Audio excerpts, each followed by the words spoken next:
Vaibhav Suryavanshi 2025 Rajasthan Royals ಒಬ್ಬ ಸಣ್ಣ ಹುಡುಗನ ಏನೋ ಒಂದು 15 ವರ್ಷದ ಹುಡುಗನ ಅವಾಗ ಬಹುಶಃ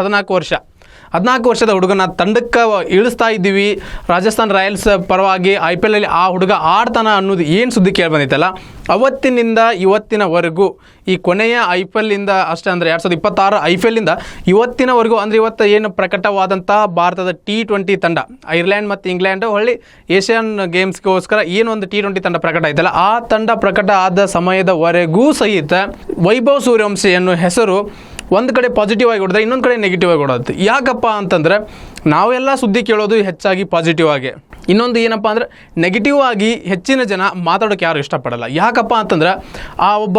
ವ್ಯಕ್ತಿ ಅಥವಾ ಒಬ್ಬ ಹುಡುಗ ಅವನ ವಯಸ್ಸಿಗೂ ಮೀರಿದಂಥ ಆ ಒಂದು ಸಾಧನೆಗಳನ್ನು ರೆಕಾರ್ಡ್ಸ್ಗಳನ್ನು ಮಾಡ್ತಾ ಇದ್ದಾನೆ ಅದೇ ರೀತಿಯಾಗಿ ಒಂದೊಂದು ರೆಕಾರ್ಡ್ನ ಮುರಿದಿದ್ದಾನೆ ಅದು ಸಣ್ಣ ರೆಕಾರ್ಡ್ ಅಲ್ಲ ನಾವು ಏನೆಲ್ಲರೂ ಕ್ರಿಕೆಟ್ ದೇವರು ಅಂತೇಳಿ ಕರಿತಾ ಇದ್ವಿ ಅಂದರೆ ಸಚಿನ್ ತೆಂಡೂಲ್ಕರ್ ಅವರ 36 ವರ್ಷಗಳ ಹಿಂದೆ ಮಾಡಿದಂಥ ಈ ರೆಕಾರ್ಡನ್ನು ವೈಭವ್ ಸೂರ್ಯವಂಶಿ ಇವಾಗ ಮುರಿದಿದ್ದಾರೆ ಆ ರೆಕಾರ್ಡ್ ಏನಪ್ಪ ಅಂತೇಳಿ ನಾನು ನಿಮ್ಗೆ ಹೇಳ್ತೀನಿ ಬರ್ರಿ ಟೀಮ್ ಇಂಡಿಯಾ ಪ್ರಕಟಿಸಿದಂಥ T20ಯ ಈ ನೆಕ್ಸ್ಟ್ ಬರುವಂಥ ಆ ಒಂದು ತಂಡದೊಳಗಂತೂ ಇದ್ದಾರೆ ಅದರ ತಂಡದೊಳಗಿದ್ದಂಥ ಸೂರ್ಯವಂಶಿ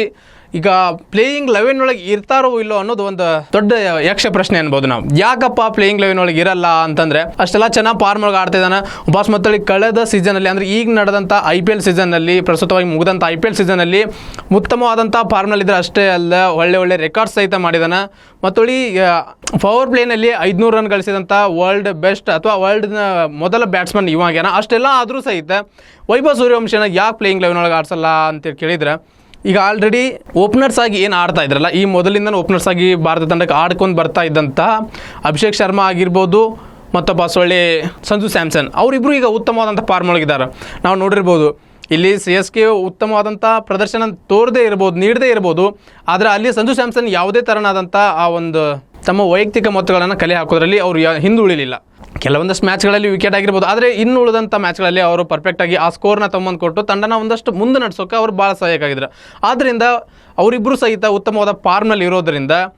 ಸ್ವಲ್ಪ ವೈಭವ್ ಸೂರ್ಯವಂಶಿ ಅವರನ್ನು ಬೆಂಚ್ ಕಾಯುವಂಥ ಒಂದು ಸಂದರ್ಭ ಬರ್ಬೋದು ಅಥವಾ ಇವರು ಯಾರಲ್ಲಿ ಏನಾದರೂ ಒಂದಷ್ಟು ಏನು ಅವರ ಫಾರ್ಮ್ ಅಥವಾ ಕಳಪೆ ಪ್ರದರ್ಶನ ತೋರಿದಾಗ ಒಂದೆರಡು ಮ್ಯಾಚಲ್ಲಿ ಏನಾದ್ರು ಆದಾಗ ಇವರನ್ನು ಒಂದು ಪ್ಲೇಯಿಂಗ್ 11 ಅಂದರೆ ಆಡುವ 11ರ ಬಳಗದಲ್ಲಿ ಇವರನ್ನು ಸಹಿತ ಸೇರಿಸುವಂಥ ಚಾನ್ಸಸ್ ಜಾಸ್ತಿ ಇದ್ದಾವೆ ಆದರೆ ಇವರು ಬ್ಯಾಟಿಂಗ್ ಆಗಿರ್ಬೋದು ಇವ್ರದ್ದು ಸ್ವಲ್ಪ ಫೀಲ್ಡಿಂಗ್ ಅಂತ ಬಂದಾಗ ಬ್ಯಾಟಿಂಗ್ ಓಕೆ ಎಲ್ಲರೂ ಬ್ಯಾಟಿಂಗ್ ನೋಡಿದ್ದೀವಿ ಆದರೆ ಫೀಲ್ಡಿಂಗ್ ಅಂತ ಬಂದಾಗ ಇವರು ಹೆಚ್ಚಿನದಾಗಿ ಕ್ಯಾಚ್ ಡ್ರಾಪ್ ಆಗಿರೋದನ್ನು IPL ಅಲ್ಲಿ ನೋಡಿದ್ದೀವಿ ಆ ವಯಸ್ಸಿಗೆ ಅದೊಂದು ಮಾಮೂಲಿ ಅಂತೇಳಿ ಈ ಥರ ಒಂದಷ್ಟು ಕ್ರಿಕೆಟರ್ಸ್ ಹೇಳಿದರೆ ಇನ್ನೊಂದಷ್ಟು ಜನ ವೈಭವ್ ಸೂರ್ಯವಂಶಿ ಇದುವರೆಗೂ ಆದರೂ ಯಾವುದೇ ಸಹಿತ ಕ್ಯಾಚ್ ಹಿಡಿದಿಲ್ಲ ಆದರೆ ವೈಭವ್ ಸೂರ್ಯವಂಶಿ ಬಗ್ಗೆ ಇದ್ರ ಬಗ್ಗೆ ಸ್ವಲ್ಪ ನಾವು ಗಮನ ಹರಿಸ್ಬೇಕು ಅಂತೇಳಿ ಮಾಜಿ ಕ್ರಿಕೆಟರ್ ಆದಂಥವ್ರು ಭಾಳ ಜನ ಹೇಳಿದರು ಅದರಲ್ಲಿ ಮೊಹಮ್ಮದ್ ಕೈಫ್ ಅವರೊಬ್ಬರು ಸಹಿತ ಈ ಥರನಾದಂಥ ಕ್ರಿಕೆಟರ್ಸ್ ಹೇಳಿದ್ದನ್ನು ನಾವು ಭಾಳ ಜನ ನೋಡಿದ್ದೀವಿ ಆದ್ದರಿಂದ ವೈಭವ್ ಸೂರ್ಯವಂಶಿ ಅವರು 11ರ ಬಳಗದಲ್ಲಿ ಆಡ್ತಾರೋ ಇಲ್ಲೋ ಅಂತ ಕಾದು ನೋಡೋಣ ಅದ್ರ ಜೊತೆಗೆ ವೈಭವ್ ಸೂರ್ಯವಂಶಿ ಮುರಿದಂಥ ಆ ರೆಕಾರ್ಡ್ ಏನಪ್ಪ ಅಂತಂದರೆ ಕ್ರಿಕೆಟ್ ದೇವರಾದಂಥ ಸಚಿನ್ ತೆಂಡೂಲ್ಕರ್ ಅವರ ರೆಕಾರ್ಡನ್ನು ವೈಭವ್ ಸೂರ್ಯವಂಶಿ ಅವರು ಎಲ್ಲಿ ಮುರಿದ್ರು ಏನು ಮುರಿದ್ರು ಅಂತ ನಾನು ನಿಮ್ಗೆ ಹೇಳ್ತೇನೆ ಈಗ ಏನಪ್ಪ ಅಂತಂದರೆ 36 ವರ್ಷದ ಹಿಂದೆ ಬರೋಬ್ಬರಿ 36 ವರ್ಷಗಳ ಹಿಂದೆ ಸಚಿನ್ ತೆಂಡೂಲ್ಕರ್ ಅವರು ಇಂಡಿಯಾ ಟೀಮಿಗೆ ಪದಾರ್ಪಣೆ ಮಾಡ್ತಾರೆ ಇಂಡಿಯಾ ಟೀಮಿಗೆ ಪದಾರ್ಪಣೆ ಮಾಡಿದಾಗ ಅವರ ಒಂದು ಅವತ್ತಿನ ವಯಸ್ಸು 16 ವರ್ಷ 194 ದಿನಗಳಾಗಿದ್ದು ಈಗ ಅದಾದ ನಂತರ ಅಥವಾ ಅದಕ್ಕೂ ಮೊದಲು ಸಹಿತ ಯಾವುದೇ ಥರನಾದಂಥ ಆ ಒಂದು ಚಿಕ್ಕ ವಯಸ್ಸಿನವರು ಯಾರು ಕೂಡ ಇಂಡಿಯಾ ಟೀಮಿಗೆ ಅಷ್ಟು ಚಿಕ್ಕ ವಯಸ್ಸಿಗೆ ಬಂದಿರಲಿಲ್ಲ ಅದಾದ ನಂತರವೂ ಸಹಿತ ಯಾರು ಬಂದಿರಲಿಲ್ಲ ಈಗ 36 ವರ್ಷಗಳ ನಂತರ ಆ ಒಂದು ರೆಕಾರ್ಡ್ನ ಬ್ರೇಕ್ ಮಾಡೋದಕ್ಕೆ ವೈಭವ್ ಸೂರ್ಯವಂಶಿ ಅಂದರೆ 15 ವರ್ಷದ 71 ದಿನಗಳ ವೈಭವ್ ಸೂರ್ಯವಂಶಿ ಈಗ ಭಾರತ ತಂಡಕ್ಕೆ ಸೆಲೆಕ್ಟ್ ಆಗಿದ್ದು